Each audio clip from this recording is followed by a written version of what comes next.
새벽 3시쯤이었어요. 아파트 2층에서 비명 소리가 들려서 이웃들이 깜짝 놀라 깨어났지요. 아, 그리고 뭔가 무거운 게 바닥에 떨어지는 둔탁한 소리도 났어요. 그 다음에 여자의 차가운 목소리가 들려왔습니다. 여보, 내가 왜 죽었는지 기억해. 참, 5분쯤 지나서 신고 전화가 왔지만 경찰이 도착했을 때는 이미 모든 게 조용해져 있었어요. 문을 열고 들어가 보니 거실 바닥에 부엌 칼이 떨어져 있고 구석에서 한 남자가 벌벌 떨고 있을 뿐이었지요. 그 남자는 계속 중얼거렸어요. 미안해. 정말 미안해. 내가 잘못했어. 하지만 그 칼을 들고 있던 사람은 어디에도 없었어요. 글쎄, 정확히 말하면 그 사람은 5년 전에 이미 죽은 사람이었어요. 그날 밤 그 집에서 무슨 일이 있었을까요? 평범해 보이던 그 남자에게 숨겨진 비밀이 뭐였을까요?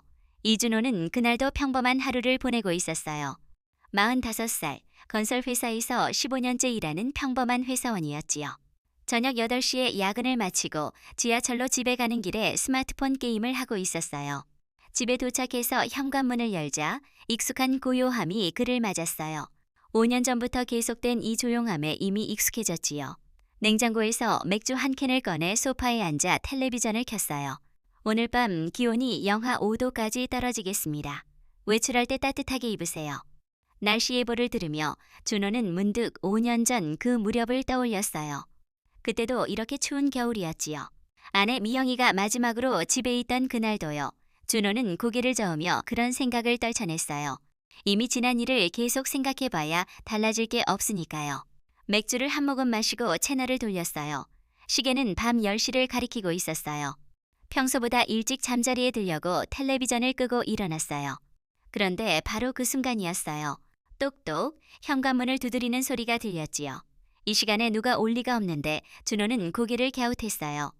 택배도 아니고 이웃도 아니고 친구들도 미리 연락 없이 오지 않는데요. 누구세요? 대답이 없었어요. 하지만 노크 소리는 계속됐어요. 똑똑똑똑똑 리듬 있게요. 마치 약속된 신호처럼요. 준호는 인터폰 화면을 확인했어요. 하지만 화면에는 아무것도 보이지 않았어요. 카메라 앞에 아무도 없는 것 같았지요. 이상하네. 그가 중얼거렸을 때 갑자기 노크 소리가 멈췄어요. 준호는 잠시 귀를 기울였지만 복도에서는 더 이상 소리가 들리지 않았어요. 혹시 장난인가? 어깨를 으쓱하며 현관문 쪽으로 다시 걸어가려던 그의 발걸음이 멈췄어요. 뭔가 이상했어요. 집안 공기가 갑자기 차가워진 것 같았지요. 그리고 다른 사람의 기척이 느껴졌어요. 누구세요? 준호의 목소리가 떨렸어요. 분명 혼자 있어야 할 집안에서 다른 기척이 느껴진다는 건 말이 안 되지요. 그때 부엌 쪽에서 소리가 났어요. 서랍이 열리는 소리, 그리고 금속이 부딪히는 소리요. 누군가 부엌 서랍을 뒤지는 것 같았어요. 준호는 벽에 기대어 있던 골프채를 집어들었어요. 손이 떨렸지만 어쩔 수 없었지요. 도둑이 들었다면 신고해야 하지만 일단 상황을 봐야 했어요. 거기 누구 있어요? 대답 대신 발걸음 소리가 들렸어요. 부엌에서 거실 쪽으로 천천히 걸어오는 소리, 맨발로 걷는 것 같았어요. 바닥에 닿는 소리가 너무 선명했으니까요. 준호는 골프채를 꽉 쥐고 거실 입구를 봤어요. 곧 그 모습을 보게 될 거예요. 자신의 집에 몰래 들어온 사람의 정체를요. 하지만 거실로 나온 그 사람을 본 순간 준호의 손에서 골프채가 떨어졌어요. 바닥에 떨어진 골프채는 둔탁한 소리를 냈고 준호는 믿을 수 없다는 표정으로 그 사람을 봤어요. 미영아. 거기 서 있던 건 5년 전에 죽은 그의 아내 서미영이었어요. 하얀 원피스를 입고 긴 머리를 늘어뜨린 채 마치 5년 전 그대로의 모습으로요. 하지만 뭔가 달랐어요. 그녀의 얼굴은 차갑게 굳어 있었고 눈빛은 준호가 기억하는 따뜻함과 달랐어요. 그리고 오른손에는 부엌 칼이 들려 있었어요. 미영은 준호를 보며 차갑게 말했어요. 여보, 내가 왜 죽었는지 기억해. 준호는 벽에 등을 기대고 말을 잊었어요. 이건 꿈이어야 했어요. 죽은 사람이 돌아올 리 없으니까요. 하지만 그녀의 목소리는 너무 생생했고 칼날은 조명을 받아 차갑게 빛났어요. 미영아, 이게 꿈이지. 그렇지. 꿈이 아니야. 여보, 나 정말로 돌아왔어. 미영은 한 걸음씩 준호에게 다가왔어요. 그녀의 발걸음은 바닥에서 소리를 내지 않았어요. 마치 공중에 떠 있는 것처럼요. 왜 돌아온 거야? 그리고 그 칼은 뭐야? 내가 왜 죽었는지 기억 못해. 미영의 목소리에 원망이 서려 있었어요. 준호는 그 목소리를 들으며 5년 전 그날 밤을 떠올렸어요. 미영이 집을 나가던 그 밤, 그리고 다시 돌아오지 않았던 그 밤을요. 나는 정말 모르겠어. 너를 지키지 못해서 미안해. 정말 미안해. 준호의 눈에서 눈물이 흘렀어요. 5년 동안 가슴에 묻어둔 죄책감이 한꺼번에 터져나왔지요. 미형은 칼든 손을 천천히 들어올렸어요. 미안하다고 해결되는 줄 알아? 준호는 소파 뒤로 몸을 숨기며 떨리는 목소리로 말했어요. 미영아, 진정해. 우리 이야기해보자. 그 칼 좀 내려놔. 하지만 미형은 표정을 바꾸지 않았어요. 그녀는 마치 준호의 말이 들리지 않는 듯 계속 다가왔어요. 이야기. 5년 동안 이야기할 시간이 충분했잖아. 그런데 넌 한 번도 진실을 찾으려 하지 않았어. 무슨 진실? 나는 정말 모르겠어. 준호는 절망적으로 외쳤어요. 그는 정말 아무것도 모르고 있었어요. 5년 전 그날 밤 미영이 집을 나간 후 교통사고로 죽었다는 소식을 들었을 뿐이었지요. 미영은 거실 테이블 앞에 멈춰섰어요. 그리고 칼끝으로 테이블 위 사진을 가리켰어요. 그들의 결혼 사진이었어요. 이 사진 속 우리는 행복해 보이지. 그럼 우리는 행복했어. 정말. 그럼 내가 왜 그날 밤 집을 나갔을까?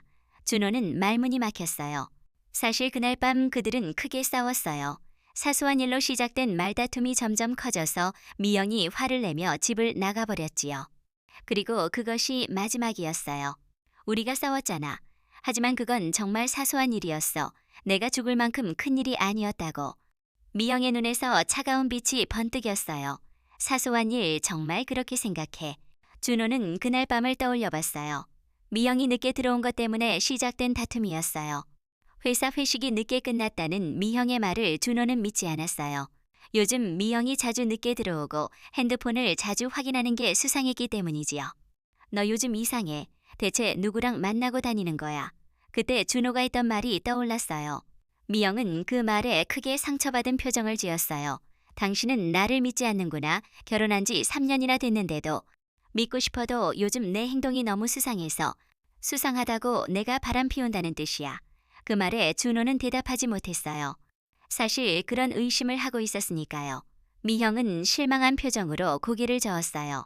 이렇게 의심받으며 살 바에는 차라리 나가는 게 나아. 그리고 미영은 코트를 입고 집을 나갔어요. 준호는 그녀를 붙잡지 않았어요. 화가 나 있었고 미영이 먼저 사과하고 돌아올 거라고 생각했기 때문이지요. 하지만 미영은 돌아오지 않았어요. 다음 날 아침 경찰로부터 교통사고 소식을 들을 때까지요. 기억났어. 미영의 목소리가 준호의 회상을 깨뜨렸어요. 준호는 눈물을 흘리며 고개를 끄덕였어요. 기억나. 내가 너를 의심했어. 바람 피운다고 생각했어. 미안해. 정말 미안해. 의심한 게 잘못이 아니야. 미영이 말했어요. 그 말에 준호는 고개를 들었어요. 그럼 뭐가 잘못된 거야? 넌 진실을 알려고 하지 않았어. 내가 죽은 후에도. 무슨 말이야? 무슨 진실? 미영은 칼을 들어 올리며 차갑게 웃었어요. 내가 정말로 바람을 피웠는지 아니면 다른 이유가 있었는지 넌 알려고 하지 않았어. 그냥 나를 의심한 자신을 자책하며 살았을 뿐이야. 준호는 할 말을 찾지 못했어요. 미형의 말이 맞았어요. 그는 미형이 죽은 후 그녀를 의심했던 자신을 자책하며 살았을 뿐 실제로 그날 밤 무슨 일이 있었는지 알아보려 하지 않았어요. 나는 너무 무서웠어. 진실을 아는 게 무서워. 뭐가 무서웠는데 내가 정말로 다른 남자와. 준호는 말을 끝내지 못했어요. 미형은 고개를 저었어요. 여전히 모르는구나. 내가 왜 죽었는지. 그럼 교통사고가 아니었다는 거야. 미영은 대답하지 않았어요. 대신 그녀는 벽에 걸린 달력을 가리켰어요. 오늘 날짜에는 빨간 펜으로 동그라미가 그어져 있었어요. 오늘이 내가 죽은 지 정확히 5년째 되는 날이야. 준호는 달력을 보며 깨달았어요. 정말로 오늘이 미영의 기일이었어요. 그런데 이상했어요. 그 동그라미는 자신이 그은 게 아니었는데 어떻게 거기에 있는 걸까요? 누가 저 동그라미를 그었어? 중요한 건 그게 아니야. 중요한 건 오늘 밤 내가 진실을 알게 될 거라는 거. 미영은 한 걸음 더 다가왔어요. 이제 그들 사이 거리는 불과 2미터 정도였어요. 무슨 진실? 제발 말해줘. 나는 정말 모르겠어. 스스로 찾아야 해. 그날 밤 내가 어디에 갔는지, 누구를 만났는지, 그리고 왜 죽었는지. 어떻게 찾아? 벌써 5년이나 지났는데 미영은 미소를 지었어요. 하지만 그 미소는 따뜻하지 않았어요. 태수한테 물어봐. 아, 태수, 김태수 말이야. 김태수는 준호의 대학 동기이자 절친한 친구였어요. 미영이 죽었을 때 장례식에도 와주었고 그 후로도 가끔 준호를 챙겨주곤 했지요. 태수가 뭘 알아? 모든 걸 알고 있어. 하지만 너한테는 말하지 않았지. 준호는 이해할 수 없었어요. 태수가 미영의 죽음에 대해 뭔가 알고 있다면서 왜 말해주지 않았을까요? 왜 말해주지 않았을까? 그건 내가 직접 물어봐야지. 미형은 칼을 내려놓으며 말했어요. 시간을 줄게. 내일 밤까지 진실을 찾아내지 못하면 그녀는 말을 끝내지 않았어요. 하지만 그 뒤에 이어질 말이 뭔지 준호는 알 수 있었어요. 그럼 넌 어디 가는 거야? 걱정 마, 멀리 가지 않아. 내가 진실을 찾을 때까지 계속 지켜보고 있을 거야. 미영은 부엌 쪽으로 걸어갔어요. 그리고 문득 뒤를 돌아보며 말했어요. 참, 하나 더 조심해. 나를 죽인 사람이 이번에는 너를 노리고 있을지도 모르니까. 그 말을 남기고 미영은 부엌으로 사라졌어요. 준호는 급히 따라갔지만 부엌에는 아무도 없었어요. 마치 처음부터 없었던 것처럼요. 하지만 싱크대 위에는 아까 미영이 들고 있던 부엌 칼이 놓여 있었어요. 그리고 그 옆에는 작은 쪽지가 하나 있었지요. 태수의 진실을 찾아라. 준호는 쪽지를 들고 한동안 멍하니 서 있었어요. 이 모든 게 꿈이었으면 좋겠지만 손에 든 쪽지는 너무 생생했어요. 그는 핸드폰을 꺼내 태수의 번호를 찾았어요. 하지만 전화를 걸기 전에 잠시 망설였어요. 새벽 4시에 전화하기엔 너무 늦었어요. 아니, 그게 문제가 아니었어요. 정말 문제는 태수가 미영의 죽음에 대해 뭔가 숨기고 있다는 사실이었지요. 그리고 준호는 그 진실이 뭔지 두려웠어요. 다음 날 아침, 준호는 한숨도 자지 못한 채 회사에 나갔어요. 어젯밤 일이 꿈이었기를 바랐지만 주머니 속 쪽지가 현실임을 증명했어요. 점심시간이 되자 준호는 태수에게 전화를 걸었어요. 평소라면 가벼운 안부로 시작했겠지만 오늘은 달랐어요. 태수야, 시간 있어. 만나서 이야기 좀 해야겠어. 전화기 너머로 태수의 목소리가 들렸어요. 평소보다 조금 딱딱한 것 같았어요. 준호야, 갑자기 무슨 일이야? 목소리가 이상한데. 전화로는 말하기 어려워. 카페에서 만날까? 응? 오늘은 좀 바빠서 내일은 어때? 태수가 만남을 미루려 한다는 게 이상했어요. 평소 태수는 준호가 연락하면 언제든 시간을 내주는 친구였어요. 태수야, 미영이 관한 이야기야. 전화기 너머가 잠시 조용해졌어요. 그리고 태수의 목소리가 다시 들렸을 때 톤이 달라졌어요. 미영이가 왜 갑자기? 오늘이 미영이 기일이잖아. 5년째. 아, 그렇구나. 그럼 3시에 평소 가던 카페에서 보자. 전화를 끊고 나서 준호는 뭔가 이상함을 느꼈어요. 태수의 반응이 자연스럽지 않았어요. 마치 이미 오늘이 미형의 기일이라는 걸 알고 있던 것 같았지요. 오후 3시 회사 근처 카페에서 태수를 만났어요. 태수는 평소보다 말이 없었고 커피를 마시는 손이 약간 떨리는 것 같았어요. 그래, 무슨 이야기를 하고 싶었는데? 태수가 먼저 말을 꺼냈어요. 준호는 잠시 망설이다 입을 열었어요. 태수야, 너 혹시 미영이 죽던 날 밤에 대해 나한테 숨긴 게 있어? 태수의 얼굴이 순간 굳었어요. 커피 잔 든 손이 멈췄어요. 무슨 말이야, 내가 뭘 숨겨? 모르겠어. 그냥 느낌이야. 뭔가 나한테 말하지 않은 게 있는 것 같아서. 태수는 커피를 한 모금 마시고 고개를 저었어요. 준호야, 너 요즘 스트레스 너무 받는 거 아니야? 미영이 일로 아직도 자책하고 있지. 그게 아니야, 어젯밤에. 준호는 말을 멈췄어요. 어젯밤 미영을 봤다고 말하면 태수가 자신을 이상하게 볼 게 분명했어요. 어젯밤에 뭐? 아니야, 그냥 미영이 생각이 많이 나서 그날 밤에 대해 다시 생각해보게 됐어. 태수는 안도하는 표정을 지었어요. 하지만 그 표정을 본 준호는 확신했어요. 태수가 뭔가 숨기고 있다는 걸요.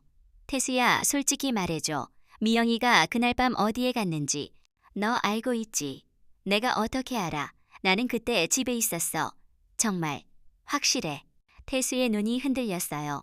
그리고 그는 시계를 보며 일어났어요. 미안, 준호야. 회사에 급한 일이 생겨서 가봐야겠어. 잠깐, 태수야. 하지만 태수는 이미 카페를 나가고 있었어요.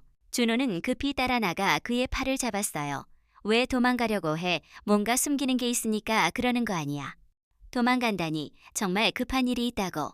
태수는 준호의 손을 뿌리치며 말했어요. 하지만 그의 얼굴에는 당황한 기색이 역력했어요. 그럼 언제 다시 만날 수 있어? 이 이야기 끝내야겠어. 준호야, 제발 그만해. 과거 일 파헤쳐서 뭐해. 미영이는 이미 죽었어. 내가 아무리 후회해도 돌아오지 않아. 태수의 말에 준호는 충격을 받았어요. 평소 다정한 친구가 이렇게 차갑게 말한 적이 없었어요. 너 정말 뭔가 숨기고 있구나. 태수는 크게 한숨을 쉬며 말했어요. 준호야, 어떤 진실은 모르는 게 더 나을 때가 있어. 특히 내가 그걸 알게 되면 더 힘들어질 수도 있다고. 그게 무슨 말이야? 내 아내에 관한 일인데 내가 모르는 게 낫다는 게 미영이는 내가 생각하는 그런 사람이 아니었어. 태수가 내뱉은 말에 준호는 얼어붙었어요. 무슨 뜻이야? 아니야, 내가 실수했어. 아무것도 아니야. 태수는 다시 가려고 했지만 준호가 막아섰어요. 김태수, 지금 당장 설명해. 미영이가 어떤 사람이 아니었다는 거야. 주변 사람들이 쳐다보기 시작했어요. 태수는 주위를 둘러보더니 준호를 조용한 골목으로 끌고 갔어요. 준호야, 정말 알고 싶어. 정말로. 그럼. 태수는 잠시 고민하더니 입을 열었어요. 미영이는 그날 밤 나를 만나러 나간 거야. 준호는 믿을 수 없다는 표정으로 태수를 봤어요. 너를 왜? 그건 말하기 어려워. 말해. 왜 우리가 싸우던 날 밤에 미영이가 너를 만나러 갔어? 태수는 땀을 흘리며 말했어요. 미영이가 내게 말하지 못한 비밀이 있었어. 그리고 그 비밀 때문에 나한테 도움을 요청했던 거야. 무슨 비밀? 미영이는 누군가에게 협박을 받고 있었어. 준호는 그 말에 충격을 받았어요. 미영이가 협박을 받고 있었다니 그런 일이 있었다면 왜 자신에게 말하지 않았을까요?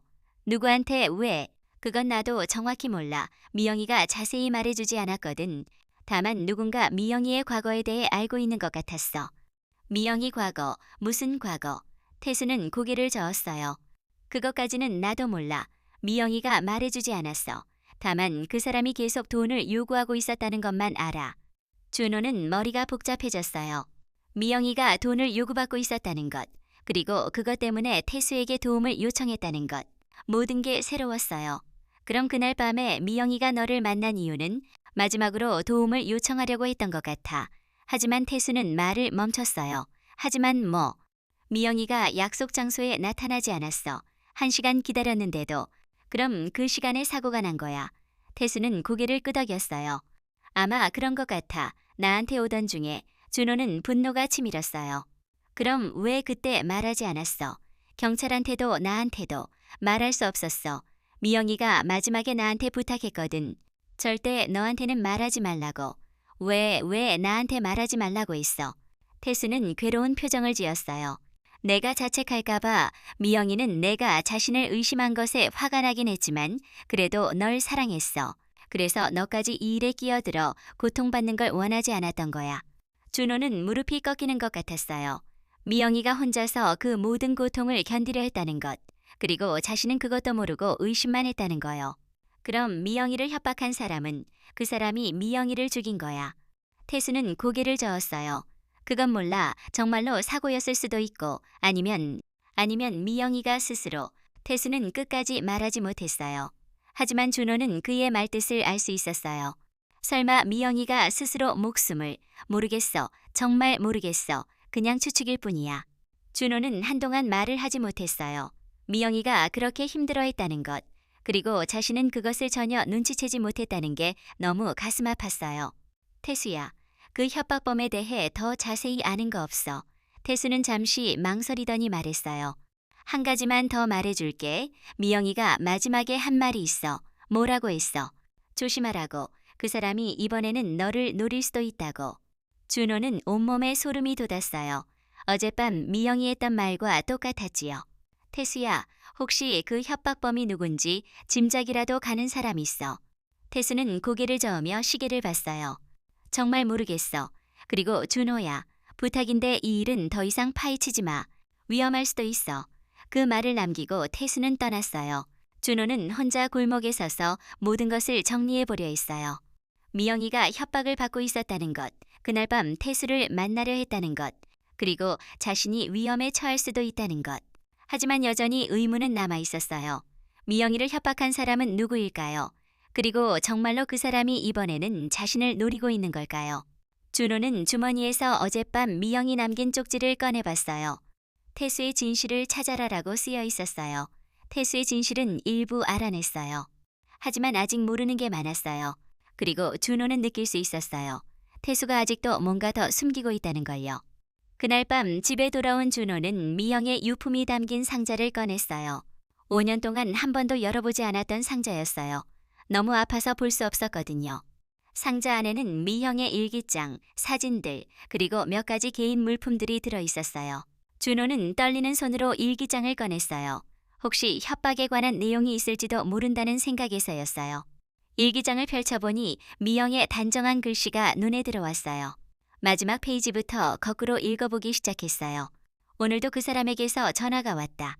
이제 정말 한계다. 준호에게는 절대 말할 수 없고 태수도 더 이상 도와줄 수 없다고 한다. 어떻게 해야 할까? 준호의 손이 떨렸어요. 정말로 미형이 누군가에게 협박을 받고 있었던 거예요. 며칠 앞의 일기를 더 읽어봤어요. 500만 원을 더 요구했다. 도대체 언제까지 이런 식으로 살아야 하는 건가? 준호가 의심의 눈초리로 나를 보는 것도 견디기 힘든데 태수에게 돈을 빌렸지만 이것도 한계가 있다. 그 사람은 계속 더 많은 돈을 요구할 것 같다. 준호는 일기를 더 앞으로 넘겨 몇 개월 전 기록을 찾아봤어요. 그때 일을 들킨 게 정말 바보 같았다. 하지만 어쩔 수 없었잖아. 엄마 수술비가 급했고 다른 방법이 없었는데 준호는 눈을 크게 뜨고 그 문장을 다시 읽었어요. 미영의 어머니가 수술을 받으셨다는 얘기는 들어본 적이 없었어요. 그리고 그때 일이라는 건 무엇을 의미하는 걸까요? 더 앞 페이지로 넘겨봤어요. 회사 돈을 잠시 빌린 것뿐인데 이렇게 큰일이 될 줄 몰랐다. 며칠 안에 돌려놓을 수 있을 거라고 생각했는데 하지만 그 사람이 이것을 알게 된 이상 끝이 없을 것 같다. 준호는 충격을 받았어요. 미형이 회사 돈에 손을 댔다는 것입니까? 그리고 그것을 누군가가 알고 협박했다는 것인가요? 하지만 이상했어요. 미형은 성실하고 정직한 사람이었어요. 절대 그런 일을 할 사람이 아니었는데요. 준호는 계속해서 일기를 읽어나갔어요. 어머니 수술이 성공적으로 끝났다. 다행이다. 하지만 이제 회사에 돈을 돌려놔야 한다. 준호에게는 절대 말할 수 없다. 어머니 수술비 때문에 회사 돈을 건드렸다는 것을 알면 얼마나 실망할까. 준호는 일기장을 내려놓고 한참 생각했어요. 미영의 어머니, 즉 장모님의 수술에 대해서는 전혀 몰랐어요. 미영이 완전히 숨겼던 거예요. 그때 갑자기 휴대폰이 울렸어요. 모르는 번호였어요. 여보세요. 이준호 씨인가요? 낯선 남자의 목소리였어요. 차가우면서도 위협적인 톤이었지요. 네, 그런데 누구시죠? 미영 씨의 옛, 태수 씨와 만나셨다면서요. 준호는 온몸에 소름이 돋았어요. 어떻게 자신이 태수와 만난 걸 알고 있는 걸까요? 누구십니까? 어떻게 제가 태수와 만난 걸 아세요? 그건 중요하지 않습니다. 중요한 것은 이준호 씨가 너무 깊이 파고들고 있다는 것입니다. 무슨 말씀인지. 미영 씨처럼 되고 싶지 않으시면 더 이상 캐묻지 마시고요. 전화가 끊어졌어요. 준호는 한동안 휴대폰을 들고 멍하니 서 있었어요. 미영을 협박했던 그 사람이 이번에는 자신에게 전화를 한 거예요. 하지만 동시에 의문이 들었어요. 왜 지금까지 조용히 있다가 갑자기 나타난 걸까요? 자신이 태수와 만난 후에요. 준호는 다시 미영의 일기를 펼쳤어요. 혹시 그 협박범에 대한 더 구체적인 정보가 있을지도 모른다는 생각에서였어요. 몇 페이지를 넘기다가 한 줄이 눈에 띄었어요. K가 또 돈을 요구했다. 이번에는 1,000만 원이다. 도대체 언제까지 이뤄야 하는 건가? K, 협박범의 이니셜인 것 같았어요. 하지만 K로 시작하는 이름이 너무 많았어요. 그때 문득 떠오르는 사람이 있었어요. 태수의 성도 김이었어요. 하지만 설마 태수가, 아니야, 태수는 미영을 도와주려 했던 사람인데 협박범일 리 없었어요. 준호는 일기장을 더 자세히 읽어봤어요. K가 말하기를 이 일이 알려지면 준호의 직장에도 영향이 있을 거라고 한다. 그래서 더욱 무서웠다. 나나 망치는 건 괜찮지만 준호까지 피해를 보면 안 된다. 준호는 가슴이 답답해졌어요. 미영이 자신을 보호하려고 그 모든 고통을 혼자 견디는 걸 알 수 있었어요. 그런데 갑자기 현관문에서 소리가 났어요. 열쇠로 문을 여는 소리였어요. 하지만 이 집 열쇠를 가진 사람은 없었어요. 준호는 조용히 거실 조명을 끄고 부엌으로 몸을 숨겼어요. 혹시 협박범이 직접 찾아온 걸까요? 현관문이 열리고 발걸음 소리가 들렸어요. 한 사람이 아니라 두 사람인 것 같았어요. 확실해? 여기가 맞아. 맞아. 이준호가 사는 곳이야. 목소리가 들렸어요. 둘 다 남자 목소리였어요. 준호는 휴대폰을 꺼내 경찰에 신고하려 했어요. 하지만 그때 두 번째 목소리가 다시 들렸어요. 그런데 정말 이렇게 해도 되는 거야. 준호는 아무것도 모르는데. 그 목소리를 들은 순간 준호는 경악했어요. 김태수의 목소리였어요. 모르는 게 아니야. 이미 너무 많이 알아버렸어. 그리고 미영의 일기까지 찾아봤을 거야. 첫 번째 목소리의 주인은 누구일까요? 그리고 태수가 왜 이런 사람과 함께 자신의 집에 들어온 걸까요? 하지만 준호는 내 친구야. 이렇게 할 수는 없어. 친구, 너 때문에 미영이 죽었다는 걸 잊었나? 준호는 그 말에 충격을 받았어요. 태수 때문에 미영이 죽었다고요. 그건 내가 의도한 게 아니었어. 그냥 조금만 도와달라고 한 건데. 조금 내가 미영한테서 받아낸 돈이 얼마인지 알아. 그리고 그 돈으로 내가 뭘 했는지도 알고 있어. 준호는 믿을 수 없었어요. 태수가 미영에게서 돈을 받았다는 것입니까? 나는 정말 급했어. 사업이 망해가고 있었고 다른 방법이 없었어. 그래서 친구 아내를 이용한 거지. 미영이 회사 돈에 손대게 만들고 그걸 빌미로 협박한 거고. 준호는 온몸이 떨렸어요. 태수가 미영을 협박한 것입니까? 그 K가 바로 김태수였던 것인가요? 협박이 아니야. 그냥 도움을 요청한 거였어. 도움, 미영이 자살할 정도로 괴로워했는데. 자살이 아니야. 사고였어, 사고. 정말 그렇게 생각해. 미영이 그날 밤 너를 만나러 가다가 일부러 그런 거 아닐까? 두 사람의 대화를 들으며 준호는 모든 것을 이해했어요. 태수가 미영을 협박했고 미영은 그것을 견디지 못해 스스로 목숨을 끊었던 거예요. 아니면 최소한 자포자기한 상태에서 사고를 당한 것이고요. 그만해. 더 이상 듣고 싶지 않아. 준호가 부엌에서 뛰쳐나왔어요. 거실에는 태수와 모르는 남자가 서 있었어요. 태수는 준호를 보자 얼굴이 새하얗게 됐어요. 준호야, 이건? 태수야, 내가 미영이를 협박한 거야. 내가 K였던 거야. 준호의 목소리는 분노로 떨렸어요. 가장 믿었던 친구가 자신의 아내를 죽음으로 몰고 간 거예요. 모르는 남자가 입을 열었어요. 이준호 씨, 진정하세요. 사실 저희가 온 이유는 당신은 누구죠? 태수와 무슨 관계인가요? 저는 사립탐정입니다. 태수 씨가 의뢰해서 이 사건을 조사하고 있었습니다. 준호는 혼란스러웠어요. 사립탐정, 무슨 사건을 조사한다는 거죠? 탐정이 태수를 봤어요. 태수는 고개를 떨구고 있었어요. 이준호 씨, 사실 태수 씨도 협박을 받고 있었습니다. 진짜 협박범이 따로 있어요. 준호는 사립탐정의 말에 더욱 혼란스러워졌어요. 태수도 협박을 받고 있었다고요. 그럼 미영이 일기에 쓴 K는 누구란 말인가요? 사립탐정은 가방에서 몇 장의 사진을 꺼냈어요. 이준호 씨, 이 사진들을 보세요. 첫 번째 사진에는 미영이 어떤 남자와 카페에서 만나고 있는 모습이 찍혀 있었어요. 그 남자의 얼굴은 선명하지 않았지만 확실히 태수는 아니었어요. 이 남자가 누구죠? 강민호라는 사람입니다. 미영 씨의 전 직장 상사였어요. 준호는 그 이름을 처음 들었어요. 미영이 결혼 전에 다녔던 회사 얘기는 가끔 했지만 강민호라는 이름은 한 번도 언급한 적이 없었어요. 태수가 고개를 들며 떨리는 목소리로 말했어요. 준호야, 내가 모든 걸 말할게. 정말 미안해. 뭘 말하려는 거야? 강민호는 미영이 예전에 다녔던 회사에서 미영이를 성추행했던 사람이야. 준호는 그 말에 충격을 받았어요. 성추행. 사립탐정이 설명을 이어갔어요. 미영 씨는 그때 강민호의 성추행을 견디지 못해 회사를 그만뒀습니다. 하지만 강민호는 그것으로 끝나지 않았어요. 계속해서 미영 씨를 따라다녔어요. 그런 일이 있었다면 왜 미영이가 나한테 말하지 않았을까요? 태수가 대답했어요. 미영이는 내가 그 일을 알면 강민호를 찾아가서 문제를 일으킬까봐 걱정했어. 너도 알잖아. 내가 얼마나 의리가 강한지. 준호는 자신의 성격을 생각해봤어요. 정말로 그런 일을 알았다면 강민호를 찾아가서 문제를 일으켰을 것 같았어요.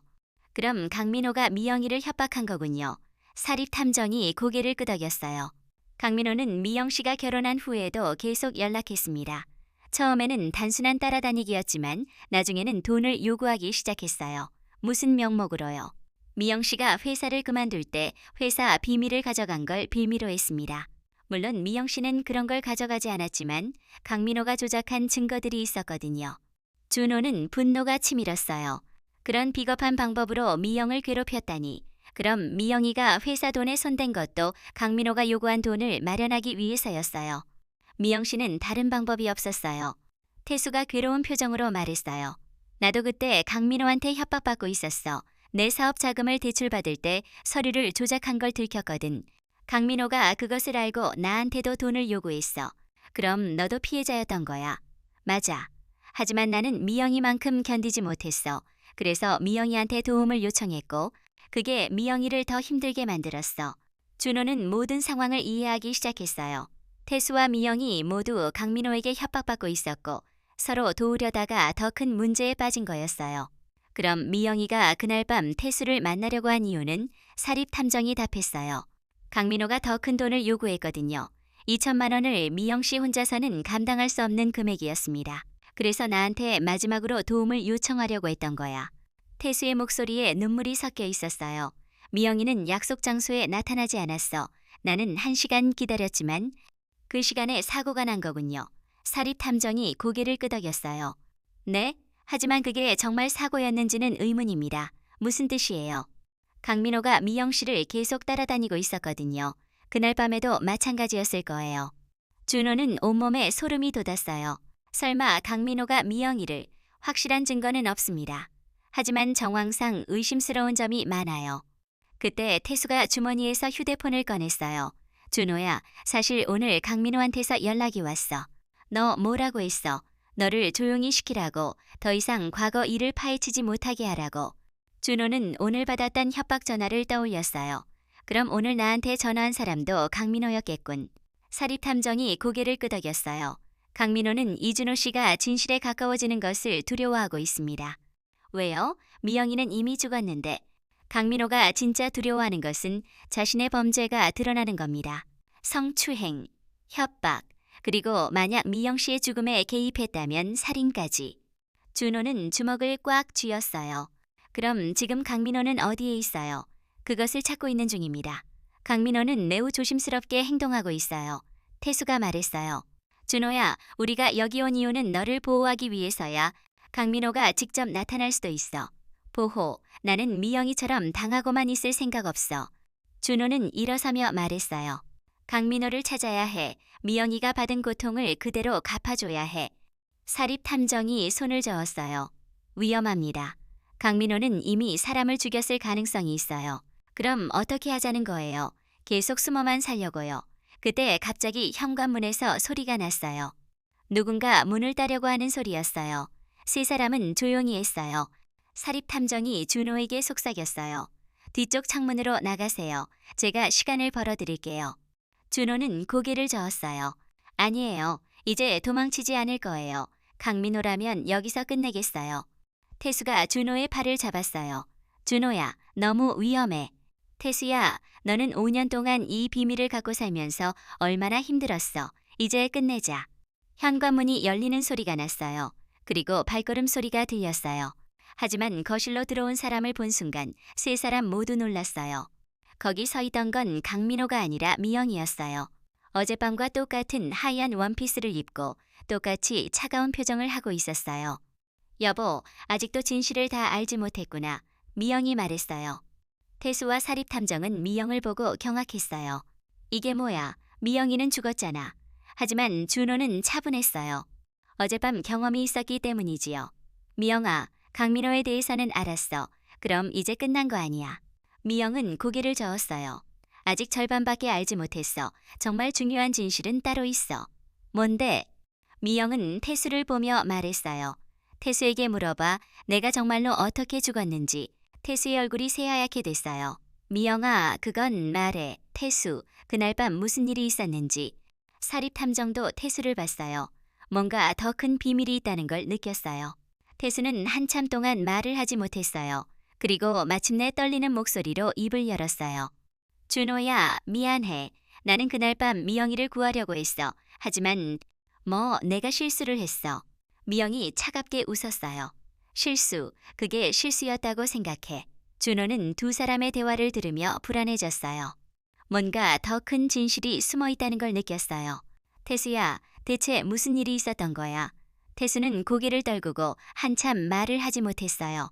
그의 손이 떨리고 이마에 식은땀이 맺혀 있었어요. 태수야, 대체 무슨 일이었는지 말해줘. 준호가 다시 재촉했어요. 태수는 마침내 고개를 들고 떨리는 목소리로 말하기 시작했어요. 그날 밤 미영이는 약속 시간에 나타나지 않았어. 나는 1시간 기다렸지만 오지 않았어. 그건 이미 들었어. 하지만 그게 끝이 아니었어. 나는 걱정이 되어서 미영이를 찾으러 나갔어. 사립탐정이 놀란 표정으로 태수를 봤어요. 이 이야기는 처음 듣는 거였어요. 찾으러 나갔다고. 미영이가 집에서 나온 길목을 따라 찾아다녔어. 그리고 미영이를 찾았어. 준호의 가슴이 두근거렸어요. 어디서? 한강 다리 위에서. 태수의 목소리가 더욱 떨렸어요. 미영이는 다리 난간에 서 있었어. 준호는 그 말의 의미를 이해하고 경악했어요. 설마. 그래, 미영이는 스스로 목숨을 끊으려고 하고 있었어. 미영이 차갑게 말했어요. 그때 내가 날 말렸지. 태수가 고개를 끄덕였어요. 나는 미영이를 말렸어. 미영아, 안 돼. 준호가 얼마나 널 사랑하는데라고 외쳤지. 그럼 미영이가 마음을 바꾼 거야. 준호가 희망적으로 물었어요. 하지만 태수는 고개를 저었어요. 미영이는 나를 보고 웃었어. 그런데 그 웃음이 너무 슬펐어. 미영이 그때 상황을 떠올리며 말했어요. 나는 태수에게 말했어. 고마워, 태수야. 하지만 이제 끝이야. 더 이상 준호에게 피해를 주고 싶지 않아. 태수가 계속 이야기했어요. 나는 미영이를 말리려고 다가갔어. 그리고 미영이의 손을 잡으려고 했어. 그런데 내가 실수를 했어. 태수의 목소리가 울먹였어요. 나는 미영이를 구하려고 손을 뻗었는데 미영이가 놀라서 뒤로 물러섰어. 그리고 태수는 더 이상 말을 잇지 못했어요. 미영이 대신 말했어요. 나는 발을 헛디뎠어. 태수가 갑자기 나타나서 놀란 나머지 준호는 온몸이 얼어붙는 것 같았어요. 그럼 사고였던 거야. 맞아. 하지만 태수는 그것을 자신의 잘못이라고 생각하고 있어. 미영이 태수를 보며 말했어요. 태수가 눈물을 흘리며 말했어요. 내가 더 조심스럽게 접근했어야 했는데, 미영이를 놀라게 하지 말았어야 했는데. 태수야. 준호는 할 말을 찾지 못했어요. 태수가 5년 동안 이런 죄책감을 안고 살았다는 걸 생각하니 가슴이 아팠어요. 사립탐정이 말했어요. 그럼 교통사고라고 발표된 것은 태수가 대답했어요. 미영이가 다리에서 떨어진 후 지나가던 트럭에 치였어. 운전기사는 갑자기 나타난 사람을 피하지 못했다고 했어. 그럼 왜 진실을 말하지 않았어요? 누가 믿어줄 것 같아 내가 미영이를 구하려고 했다고. 오히려 내가 미영이를 밀었다고 의심받을 수도 있었어. 미영이 고개를 끄덕였어요. 태수는 잘못이 없어. 오히려 나를 구하려고 했던 거야. 준호는 모든 진실을 알게 된 지금 복잡한 감정에 휩싸였어요. 미영이가 스스로 목숨을 끊으려 했다는 것, 태수가 그것을 막으려 했다는 것, 그리고 그 과정에서 일어난 비극적인 사고요. 미영아, 왜 나한테 말하지 않았어? 왜 혼자서 그 모든 고통을 견디려고 했어? 미영이 준호를 보며 말했어요. 당신에게 말하면 당신도 괴로워할 거라고 생각했어. 강민호 같은 사람 때문에 당신까지 피해를 보는 건 싫었어. 그래도 함께 해결할 수 있었을 텐데. 정말 강민호가 당신 회사에까지 연락해서 당신을 해고시키려고 했을 때도 준호는 그런 일이 있었다는 걸 처음 알았어요. 강민호가 내 회사에. 태수가 설명했어요. 강민호는 미영이뿐만 아니라 너까지 망가뜨리려고 했어. 너를 회사에서 쫓아내고 사회적으로 매장시키려고. 왜 그런 짓을? 미영이가 자신의 성추행을 거부했으니까. 그리고 자신을 신고하려고 했으니까. 미영이 말했어요. 나는 당신을 지키고 싶었어. 그래서 혼자서 모든 걸 감당하려고 했던 거야. 준호는 눈물을 흘렸어요. 미영이 자신을 보호하려고 그 모든 고통을 혼자 견디는 걸 알게 되니 가슴이 터질 것 같았어요. 미영아, 미안해. 내가 널 의심했어. 바람 피운다고 생각했어. 알고 있어. 이해해. 내가 너무 많은 걸 숨겼으니까. 그때 사립탐정이 입을 열었어요. 그런데 한 가지 이상한 점이 있습니다. 뭐가요? 강민호가 지금까지 왜 조용히 있었을까요? 미영 씨가 죽은 후에는 더 이상 협박할 이유가 없었을 텐데. 태수가 대답했어요. 강민호는 미영이가 죽기 전에 자신에 대한 증거들을 모아두었다는 걸 알았어. 그리고 그것이 언젠가 드러날까봐 두려워하고 있어. 무슨 증거들이요? 미영이 말했어요. 녹음 파일들, 문자 메시지들, 그리고 강민호가 보낸 협박 편지들, 모든 걸 증거로 남겨뒀어. 그럼 그 증거들은 지금 어디에? 안전한 곳에 보관해뒀어. 언젠가 필요할 때를 위해서. 준호는 미영이를 봤어요. 미영아, 그럼 너는 왜 나한테 나타난 거야? 복수하려고. 미영이 고개를 저었어요. 복수가 아니야, 보호하려고. 보호. 강민호가 이번에는 당신을 노리고 있어. 당신이 진실을 파헤치는 것을 막으려고.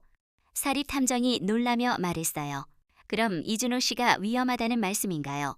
미영이 고개를 끄덕였어요. 강민호는 이미 움직이고 있어. 오늘 밤 이곳으로 올 거야. 뭐라고? 태수가 경악했어요. 그럼 우리 당장 여기서 나가야 해. 하지만 미영이 손을 저었어요. 늦었어. 이미 집 주위를 포위했을 거야. 그 말과 함께 창문 밖에서 인기척이 들렸어요. 누군가 집 주변을 돌고 있는 것 같았어요. 준호는 미영을 봤어요. 미영아, 그럼 넌 어떻게 여기에 나타날 수 있는 거야? 미영이 슬픈 미소를 지었어요. 사랑하는 사람을 지키려는 마음은 죽음보다도 강해. 그리고 나는 아직 할 일이 남았어. 무슨 일? 강민호를 막는 일. 그리고 당신에게 진실을 모두 말해주는 일. 미영이 준호에게 다가왔어요. 여보, 사실 내가 아직 말하지 않은 게 하나 더 있어. 뭔데? 미영이 잠시 망설이더니 입을 열었어요. 나는 당신의 아이를 가지고 있었어. 준호는 미영의 마지막 말에 온몸이 얼어붙었어요.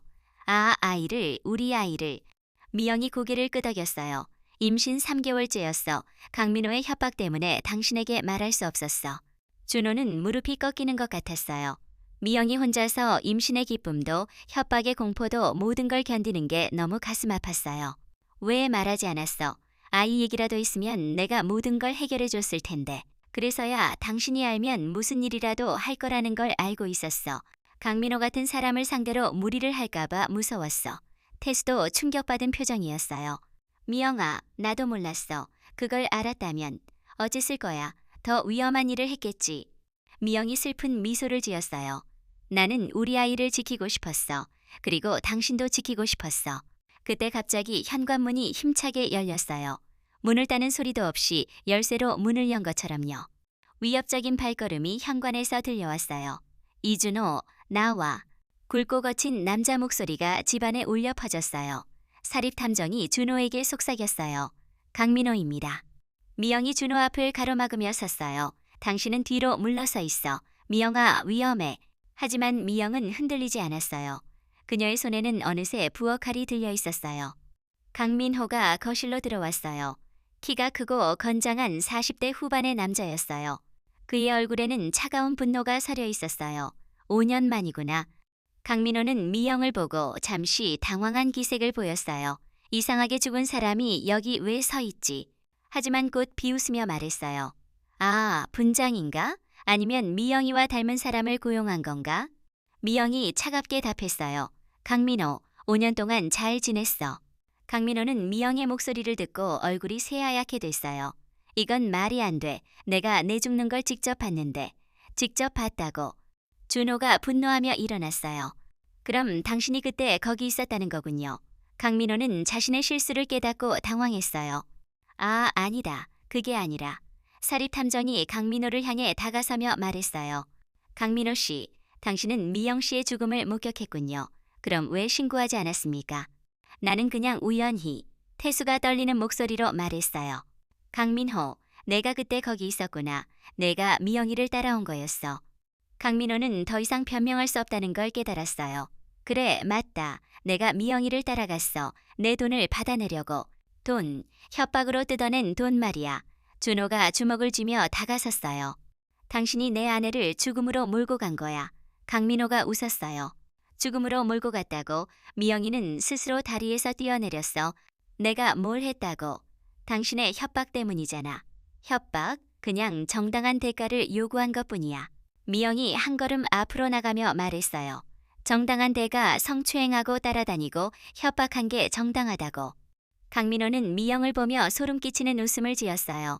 아직도 죽은 줄 모르고 있구나. 좋아. 그럼 이번에는 확실하게 해주지. 강민호가 재킷에서 칼을 꺼냈어요. 이준호, 너도 미영이처럼 입을 영원히 다물게 해주겠어. 하지만 바로 그 순간 미영이 번개처럼 움직였어요. 그녀가 들고 있던 부엌칼이 강민호의 손목을 정확히 찔렀어요. 아! 강민호가 비명을 지르며 칼을 떨어뜨렸어요. 미영이 강민호를 보며 차갑게 말했어요. 내 남편과 내 아이를 건드리지 마. 강민호는 손목을 움켜쥐며 뒤로 물러섰어요. 이게 말이 되나? 죽은 사람이 어떻게? 나는 죽었지만 사랑하는 사람을 지키려는 마음은 죽지 않았어. 미영이 강민호에게 천천히 다가갔어요. 그리고 너 같은 사람에게는 반드시 대가를 치르게 할 거야. 사립탐정이 이 기회를 놓치지 않고 경찰에 신고했어요. 여보세요, 경찰서입니까? 살인 용의자를 발견했습니다. 강민호는 도망치려고 했지만 손목 부상으로 제대로 움직일 수 없었어요. 준호가 강민호를 붙잡으며 말했어요. 당신은 어디도 가지 못해 내 아내가 받은 고통을 고스란히 갚아줄 거야. 이준호, 내가 뭘 잘못했다고. 잘못, 성추행, 협박, 따라다니기, 그리고 내 아내와 내 아이를 죽음으로 몰고 간 것이 잘못이 아니라고. 강민호는 더 이상 반박할 수 없었어요. 경찰이 도착하기 전까지 강민호는 바닥에 주저앉아 있었어요. 미영이 준호에게 다가와 말했어요. 이제 끝났어. 강민호는 자신이 저지른 일의 대가를 치를 거야. 준호는 미영을 안으려고 했지만 그녀의 몸은 마치 안개처럼 흩어져 버렸어요. 미영아, 가지마. 미영이 멀어져 가면서 말했어요. 나는 항상 당신과 함께 있을 거야. 그리고 우리 아이도. 우리 아이. 미영이 마지막으로 미소를 지었어요. 우리 아이는 다른 곳에서 다시 태어날 거야. 언젠가 당신을 다시 만날 수 있을 거예요. 그 말과 함께 미영의 모습이 완전히 사라졌어요. 경찰이 도착해서 강민호를 체포했어요. 그리고 미영이 남겨둔 모든 증거들이 발견됐어요. 녹음 파일, 문자 메시지, 협박 편지들, 강민호의 모든 범죄를 입증할 수 있는 완벽한 증거들이었지요. 태수는 준호에게 깊이 사과했어요. 준호야, 정말 미안해. 5년 동안 이 비밀을 혼자 안고 살았어야 했는데. 괜찮아. 태수야, 너도 피해자였잖아. 그리고 미영이를 구하려고 했던 거고. 둘은 서로를 안으며 5년간의 오해와 아픔을 털어냈어요. 사립탐정이 말했어요. 이제 모든 진실이 밝혀졌습니다. 강민호는 성추행, 협박, 따라다니기 등의 죄목으로 처벌받을 것이고 미영 씨의 죽음도 그의 협박이 원인이었다는 것이 인정될 것입니다. 준호는 창문 밖을 보며 생각했어요. 미영이 마지막에 한 말을 떠올리며 우리 아이는 다른 곳에서 다시 태어날 거야. 그 말이 단순한 위로가 아니라 진짜 약속처럼 느껴졌어요. 몇 개월 후 강민호는 실형을 선고받았어요. 그리고 준호는 미영을 위한 작은 추모비를 세웠어요. 사랑하는 아내 서미형과 우리의 아이에게. 그 비석 앞에서 준호는 매주 미영과 아이에게 안부를 전했어요. 그리고 언젠가 다시 만날 수 있다는 미영의 약속을 믿으며 새로운 삶을 시작했어요. 하지만 이 이야기에는 아직 하나의 비밀이 더 남아 있었어요. 준호도 태수도 그 누구도 모르는 마지막 진실이요. 1년 후 준호는 새로운 일상에 적응하고 있었어요. 강민호의 재판은 끝났고 그는 15년 형을 선고받았어요. 성추행, 협박, 따라다니기, 그리고 미영의 죽음에 대한 간접적인 책임까지 모든 게 인정됐지요. 준호는 매주 토요일마다 미영의 묘를 찾았어요. 그리고 그곳에서 일주일간 있었던 일들을 이야기했어요. 마치 미영이 여전히 옆에 있는 것처럼요. 미영아, 오늘은 태수랑 같이 왔어. 태수도 안부 전하고 싶다고 하더라. 태수는 꽃을 놓으며 조용히 말했어요. 미영아, 정말 미안해. 그리고 고마워. 나를 용서해줘서. 둘은 한동안 조용히 묘 앞에 앉아 있었어요. 바람이 불어와 나뭇잎들이 살랑거렸어요. 그때 준호의 휴대폰이 울렸어요. 모르는 번호였어요. 여보세요, 이준호 선생님이신가요? 맑은 여자 목소리였어요. 네, 그런데 누구시죠? 안녕하세요. 저는 서울 성모병원 산부인과 김지은 의사입니다. 준호는 이상했어요. 산부인과에서 왜 전화가 올까요? 제가 산부인과와 무슨... 혹시 서미영 씨를 아시나요? 준호의 가슴이 두근거렸어요. 네, 제 아내였는데요. 하지만 6년 전에 죽었어요. 아, 그러시군요. 그런데 이상한 일이 있어서 연락드렸습니다. 무슨 일이요? 오늘 아침에 신생아 한 명이 병원 앞에서 발견되었는데 아이와 함께 있던 쪽지에 선생님의 연락처가 적혀 있었습니다. 준호는 믿을 수 없다는 표정으로 태수를 봤어요. 신생아가 제 연락처와 함께. 네, 그리고 더 이상한 것은 쪽지에 서미영의 아이라고 적혀 있었습니다. 준호는 휴대폰을 거의 떨어뜨릴 뻔했어요. 그게 무슨 말씀인가요? 저희도 이해하기 어려운 상황입니다. 아이는 건강하고 누군가 세심하게 돌봐서 병원 앞에 둔 것 같습니다. 준호는 태수와 함께 급히 병원으로 향했어요. 머릿속에는 미영의 마지막 말이 맴돌았어요. 우리 아이는 다른 곳에서 다시 태어날 거야. 병원에 도착해서 김지은 의사를 만났어요. 아이를 볼 수 있을까요? 물론입니다. 하지만 정말 이상한 일이에요. 아이가 발견된 시간이 새벽 3시 정확히였는데 그 시간에 아무도 보지 못했어요. 신생아실로 안내받은 준호는 유리창 너머로 작은 아기를 봤어요. 갓 태어난 듯한 작은 아기가 평화롭게 잠들어 있었어요. 저 아이가 네. 그리고 이상한 것은 아이의 출생 시간이나 출산 장소에 대한 기록이 전혀 없다는 것입니다. 김 의사가 쪽지를 보여줬어요. 그 쪽지를 본 순간 준호는 온몸이 떨렸어요. 이준호에게 약속했잖아요. 우리 아이는 다시 태어날 거라고. 이 아이를 잘 부탁해요. 미형. 그 글씨는 분명히 미영의 글씨였어요. 태수도 쪽지를 보고 경악했어요. 준호야, 이게 어떻게 가능한 거야? 김 의사가 설명했어요. 의학적으로는 설명할 수 없는 일이에요. 하지만 아이는 분명히 존재하고 건강해요. 준호는 아기를 보며 눈물을 흘렸어요. 그 작은 얼굴에서 미영의 모습이 보이는 것 같았어요. 아이를 제가 키울 수 있을까요? 물론입니다.